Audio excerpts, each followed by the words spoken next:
مسکراتے ہیں، ایک جگہ پر زور سے پاؤں مارتے ہیں، وہ جگہ کھل جاتی ہے۔ نیچے 2 کاہن مجسمے کو پکڑے بیٹھے تھے، سب زور سے کہکا لگاتے ہیں۔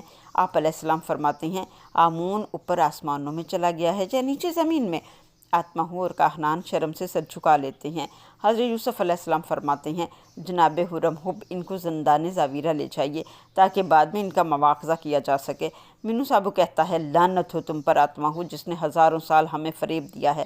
کاہن اعظم سمیت تمام کاہنان کو قید زویرہ ڈال دیا جاتا ہے۔ معبد کو کاہنوں سے خالی کرا لیا جاتا ہے، کاہن اعظم اور کاہنوں کو قید زویرہ ڈال دیا جاتا ہے۔ جب حضرت یوسف علیہ السلام قصر اخناتون کے پاس آتے ہیں تو وہ آگے بڑھ کر آپ علیہ السلام کو گلے سے لگاتے ہیں اور حکم دیتے ہیں، آج پورے شہر میں چراغاں کیا جائے اور جشن منایا جائے، اور کہتے ہیں، میں آج کے دن کو بت پرستی پر یکتا پرستی کی فوقیت کا دن سمجھتا ہوں اور پیغمبر خدا حضرت یوسف علیہ السلام کو اس کی مبارکباد پیش کرتا ہوں، اور حرم حب میں آپ کا بھی سپاس گزار ہوں کہ آپ نے تمام معاملات کو نہایت مدبرانہ انداز سے سنبھالا ہے۔ آفرین، میں حکم دیتا ہوں کہ آمون کا نام قصر کے تمام در و دیوار سے مٹا دیا جائے اور اس کی جگہ آتون کا نام کندہ کروا دیا جائے، یعنی خدا یکتا کا نام، اور حکم دیتا ہوں آتماہو اور اس کے شریک جرم ساتھیوں کو تعمر قید میں رکھا جائے۔ اگر ہم خون ریزی کے حق میں نہ ہوتے تو آج ان کا آخری دن ہوتا، لیکن ہم ان کی جان بخشی کرتے ہیں۔ تمام شہر میں چراغاں کیا جائے اور پورے مصر میں فتح اور کامرانی کا جشن منایا جائے۔ ادھر کنعان میں حضرت یعقوب علیہ السلام اپنی اولاد کی اولاد کو نیکی اور برائی میں تمیز کرنا سکھاتے ہیں، عبادت توحید کا درس دیتے ہیں، انہیں بتاتے ہیں حضرت آدم علیہ السلام سب سے پہلے پیغمبر تھے اور میرے بعد بھی نبیوں کی آمد کا سلسلہ جاری رہے گا۔ محمد احمد سب سے آخری نبی ہوں گے، ان کے رسالت کی ہدایت قیامت تک چلے گی۔ ایک بچہ پوچھتا ہے، دادا ہم سب کو لوگ بنی اسرائیل کیوں کہتے ہیں؟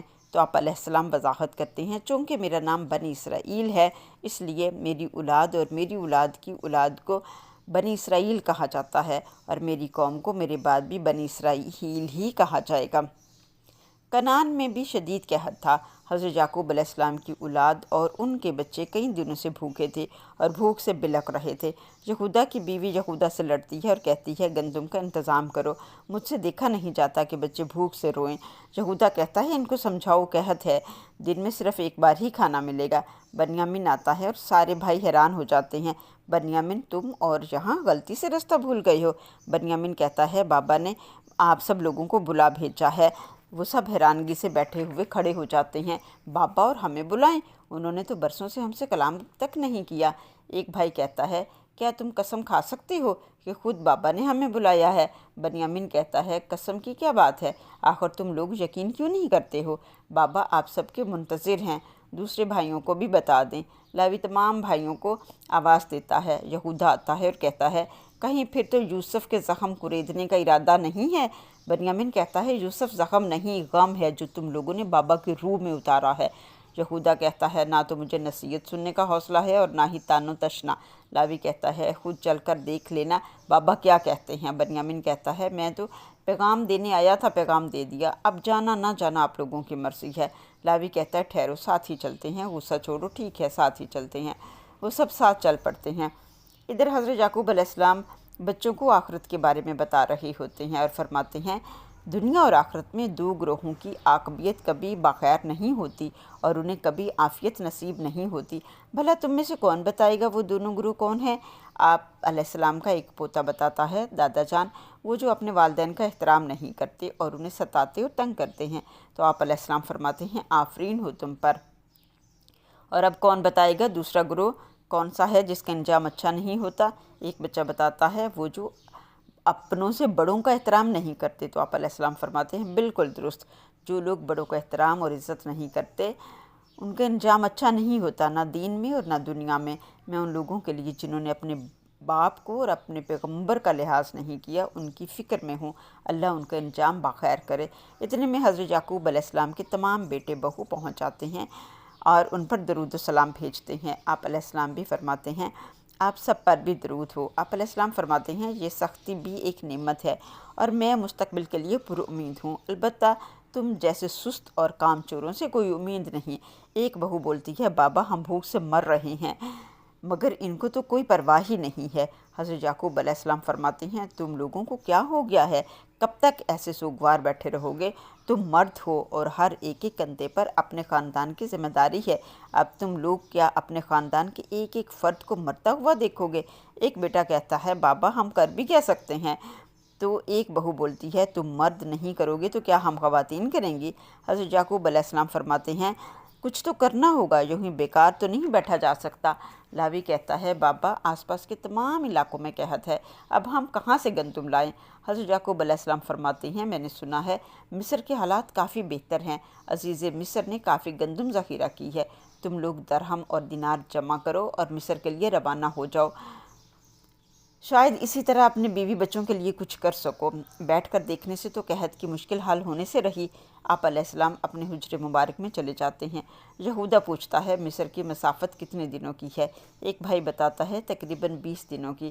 لاوی کہتا ہے 20 دنوں کی مسافت ہو یا 30 دنوں کی، اس کے سوا کوئی چارہ نہیں ہے۔ وہاں سے بھی گندم نہ ملی تو کم از کم تسلی تو ہو جائے گی کہ ہم نے اپنی کوشش کر ڈالی ہے۔ ایک بھائی کہتا ہے اگر بنی اسرائیل پر کوئی قحط ٹوٹ پڑی تو میں اپنے آپ کو معاف نہ کروں گا۔ ان کی والدہ بھی انہیں سمجھاتی ہے کہ جب نبی خدا تمہیں جانے کا حکم دے رہی ہیں تو تمہیں ہرگز تردد نہیں کرنا چاہیے، وہ ایسی بات جانتے ہیں جو تم نہیں جانتے، بے شک ان کے احکامات ہی میں تم لوگوں کی نجات اور فلاح مضمر ہے، جاؤ اور جو انہوں نے حکم دیا ہے وہ کر ڈالو اور جانے کی تیاری کرو۔ کنعان کے لوگ بھی ان کے ساتھ جانے کو تیار ہو جاتے ہیں، وہ سب اپنے ضروری ساز و سامان کے ساتھ سفر شروع کرتے ہیں۔ کئی لوگ پر امید اور کئی لوگ نا امید نظر آتے ہیں۔ بنیامین کو حضرت یعقوب علیہ السلام ساتھ جانے کی اجازت نہیں دیتے، وہ سب اپنے بابا کو الوداعی سلام کرنے آتے ہیں۔ بنیامین پوچھتا ہے بابا کیا آپ اجازت دیں گے کہ میں بھی اپنے بھائیوں کے ساتھ چلا جاؤں؟ تو آپ علیہ السلام فرماتے ہیں نہیں اس کی ضرورت نہیں، تم یہیں میرے پاس رہو اور بھائیوں کی عدم موجودگی میں تمام خاندان والوں کی دیکھ بھال کرو اور ان کا خیال رکھو۔ ایک بیٹا کہتا ہے جیسا نبی خدا کا حکم ہو۔ پھر آپ علیہ السلام انہیں نصیحت کرتے ہیں میں قحط کے ان حالات میں بھی آپ کے سفر سے بہت پر امید ہوں، میں نصیحت کرتا ہوں حالات اور سفر میں پیش آنے والی مشکلات کو خیر اور اصلاح سمجھنا نہ کہ مصیبت، یاد رکھو ہر واقعے میں کوئی نہ کوئی حکمت پوشیدہ ہوتی ہے۔ لاوی کہتا ہے ہمارے حق میں دعا کیجیے، سب اللہ حافظ کہتی ہیں اور سفر کا آغاز کرتے ہیں۔ نیکسٹ ایپیسوڈ میں ہم جانیں گے حضرت یوسف علیہ السلام کی اپنے بھائیوں سے ملاقات اور مہمان نوازی کے احوال اور زلیخا کے عشق کی شدت میں مزید اضافہ۔ یہ جاننے کے لیے ہماری نیکسٹ ایپیسوڈ کا انتظار کریں، چینل کو سبسکرائب کریں، نبی خدا کی کہانی کو زیادہ سے زیادہ شیئر کر کے آگاہی دین میں اپنا حصہ ڈالیں۔ See you next episode, stay blessed, اللہ حافظ۔